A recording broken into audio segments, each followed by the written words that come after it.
ശ്രുതിസ്മൃതിപുരാണാനാലയം കരുണാലയം നമാമി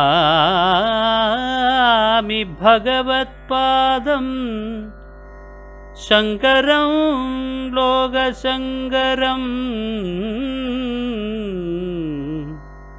ശങ്കരം ശങ്കരാചാര്യം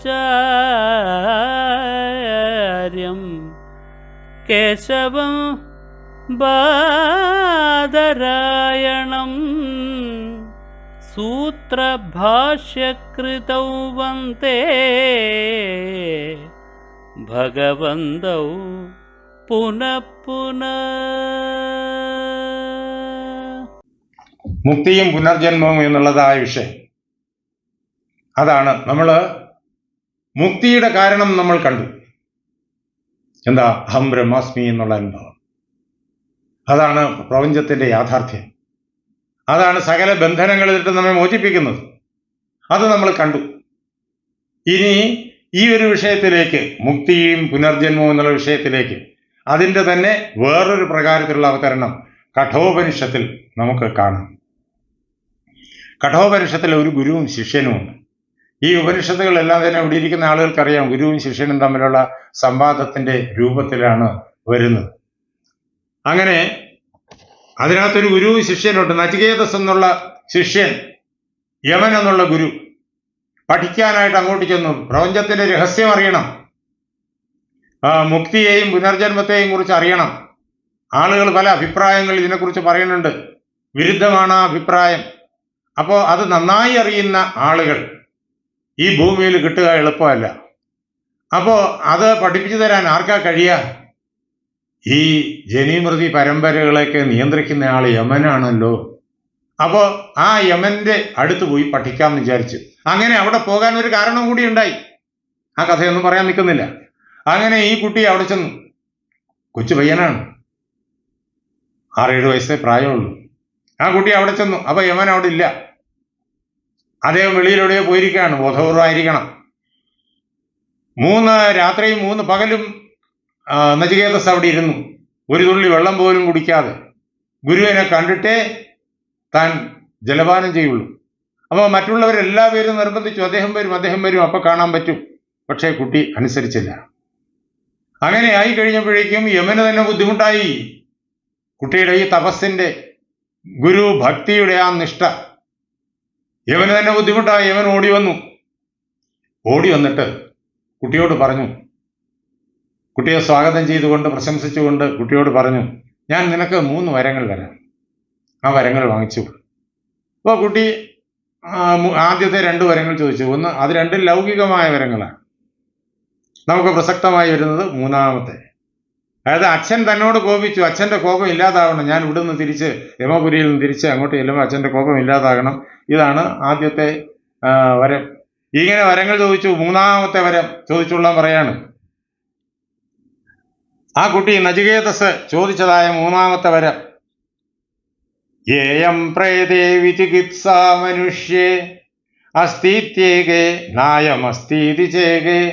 മനുഷ്യരുടെ ഇടയില് ഈ പ്രകാരത്തില് പല സംശയങ്ങളുണ്ട്, വിപരീതമായ അഭിപ്രായങ്ങൾ ഉണ്ട്. മരണശേഷം ഓരോ വ്യക്തിയും ഉണ്ട് എന്ന അസ്ഥീതി ഏകേ. കുറെ ആളുകൾ ഉണ്ട് എന്ന് പറയുന്നു. മരണം കൊണ്ട് എല്ലാം അവസാനിക്കുന്നില്ല. മരണത്തിന് ശേഷം ഉണ്ട് എന്ന് പറയും. നായമസ്ഥീതി ചെയ്യേ. വേറെ ചില ആളുകൾ ഇല്ല എന്ന് പറയുന്നു. മരിച്ചതുകൂടി കഴിഞ്ഞു. നമ്മളെ ചാർവാകൻ അതാണല്ലോ പറഞ്ഞു പഠിപ്പിച്ചത്.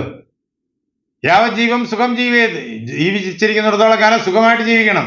ആരെ പറ്റിച്ചാലും കുഴപ്പമൊന്നുമില്ലെന്നാണ് അദ്ദേഹം പറയണത്. ആരെ പറ്റിച്ചാലും ഉപദ്രവിച്ചാലും കുഴപ്പമൊന്നുമില്ല, സുഖമായിട്ട് ജീവിക്കണം. വ്രണം കൃത്വ ഘൃതം പിബേത്. കടം വാങ്ങിച്ചെങ്കിലും കടം തിരിച്ചൊന്നും കൊടുക്കണ്ട. നെയ്യ് കഴിച്ചോളണം. എന്നുവെച്ചാൽ എല്ലാ ലൗകിക സുഖങ്ങളും ആസ്വദിച്ചോളണം. എന്തുകൊണ്ടെന്നാൽ ഭസ്മീഭൂതസ്യ ദേഹസ്യ പുനരാഗമനം കുത. ഈ ശരീരം ഭസ്മമായി കഴിഞ്ഞാൽ പിന്നെ എവിടുന്നിട്ടാ മടങ്ങി വരിക? ഇതായിരുന്നു ഭൗതികവാദികളുടെ അഗ്രഗണ്യ ആചാര്യനായിരുന്ന ചാർവാകന്റെ വാദം. അതാണ് നായമസ്തീതി. ഈ ആത്മാവ് ശരീരം വിട്ടുകഴിഞ്ഞാൽ പിന്നെ ഇല്ല എന്ന് വേറെ കുറെ ആളുകൾ, ശരീരം വിട്ടുകഴിഞ്ഞാലും ആത്മാവുണ്ടെന്ന് കുറെ ആളുകൾ. അപ്പോൾ ഇങ്ങനൊരു വല്ലാത്തൊരു വിഷമസന്ധിയിൽ ഏതാണ് ശരിയെന്ന് നിശ്ചയിക്കാൻ കഴിയാത്തൊരവസ്ഥയിൽ ഞാനിതാ പെട്ടുപോയിരിക്കുന്നു.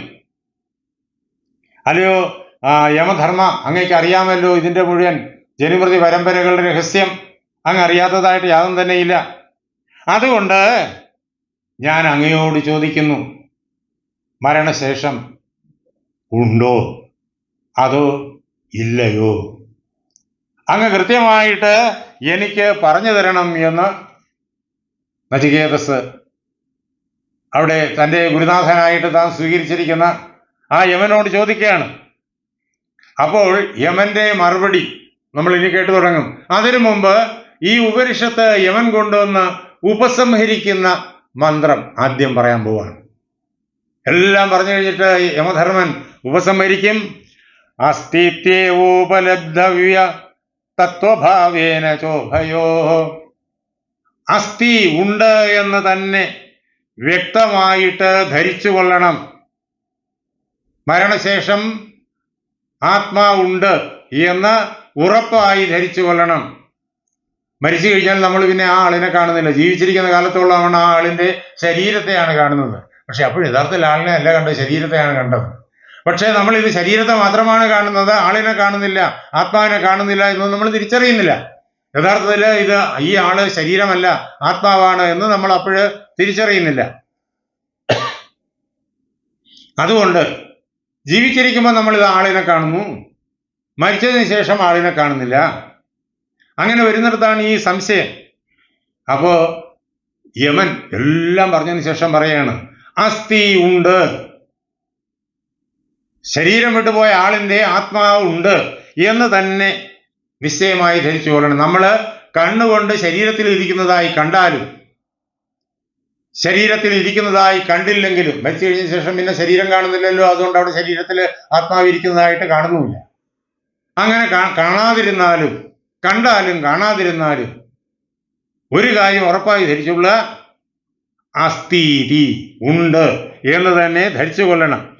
ജി ബാലകൃഷ്ണൻ നായർ സാറിന്റെ വിവർത്തനം, ഉണ്ടെന്നു താൻ ധരിക്കണം തത്വമായി സകലത്തിലും, എല്ലാത്തിലും. നമ്മുടെ ശരീരത്തിൽ മാത്രമല്ല, മണൽക്കരിയിലും മഹാപർവ്വതത്തിലും പുല്ലിലും പുഴുവിലും സൂര്യചന്ദ്ര നക്ഷത്രാദികളിലും ഈ പ്രപഞ്ചത്തിൽ എന്തെന്തൊക്കെ നമുക്ക് അറിയാൻ കഴിയുന്നോ, മനസ്സിലാക്കാൻ കഴിയുന്നോ, കാണാൻ കഴിയുന്നോ, കേൾക്കാൻ കഴിയുന്നോ, അതിലെല്ലാറ്റിലും ഉണ്ടെന്ന് തന്നെ ധരിച്ചു കൊള്ളണം. ഇതിൽ യാതൊരു സംശയവും വേണ്ട. ഉണ്ടെന്നേവം ധരിപ്പോന് ശുദ്ധബോധം തെളിഞ്ഞിടും. ഇതാണ് അവസാനത്തെ മന്ത്രം. അവസാനത്തെ മന്ത്രത്തിന് 2 മന്ത്രം മുമ്പുള്ളതായ മന്ത്രം. അത് ആത്മാവാണ്. അപ്പോ ആ ആത്മാവ് ഉണ്ടെങ്കിലേ ജീവൻ പ്രതിബിംബം ഉള്ളൂ. അല്ല, കുട്ടി ചോദിച്ചത് മരണശേഷം ഉണ്ടോ. അപ്പോ ആരുണ്ട് എന്നുള്ള ചോദ്യം അവിടെ വരും. ആത്മാവുണ്ടോ? മരിക്കുന്നതിന് മുമ്പ് ഉണ്ട്, നമുക്ക് എല്ലാവർക്കും അറിയാം. മരണശേഷം ഉണ്ടോ? മരണശേഷം ഉണ്ട് എന്ന് ചില ആളുകൾ ആത്മസ്വരൂപമായിട്ട് കുടികൊള്ളുന്നു. അത് ജീവാത്മസ്വരൂപമായിട്ടും അതേപോലെ തന്നെ ഈ എന്താണ് ശരീരത്തിന്റെ ഉള്ളിലിരിക്കുന്നതായ പരമാത്മാവ്, അതിന് അക്ഷരബ്രഹ്മമായിട്ടും ക്ഷരബ്രഹ്മമായി ജീവാത്മാവായിട്ടും അക്ഷരബ്രഹ്മമായി ഈ ശരീരത്തിലിരിക്കുന്ന ആത്മാവായിട്ടും പുരുഷോത്തമനായി സർവത്ര നിറഞ്ഞിരിക്കുന്ന ആത്മാവായിട്ടും ഉണ്ട് എന്നാണ് മറുപടി. പുരുഷോത്തമനുമുണ്ട്, പുരുഷോത്തമനുള്ളത് കൊണ്ട് അക്ഷരബ്രഹ്മവുമുണ്ട്, അതുകൊണ്ട് ക്ഷരപുരുഷനുമുണ്ട്. അതാണ് മരണശേഷവും ഉണ്ട്. ഈ 3 രൂപത്തിലുണ്ട്. മരിക്കുമ്പോഴേക്കും സ്ഥൂല ശരീരത്തെ മാത്രമേ വിട്ടുപോകുന്നുള്ളൂ, കാരണ ശരീരത്തെയും സൂക്ഷ്മ ശരീരത്തെയും വിട്ടുപോകുന്നില്ല. ഈ ബ്രഹ്മപ്രതിബിംബം എവിടെയാണ് ഉണ്ടാവുന്നത്?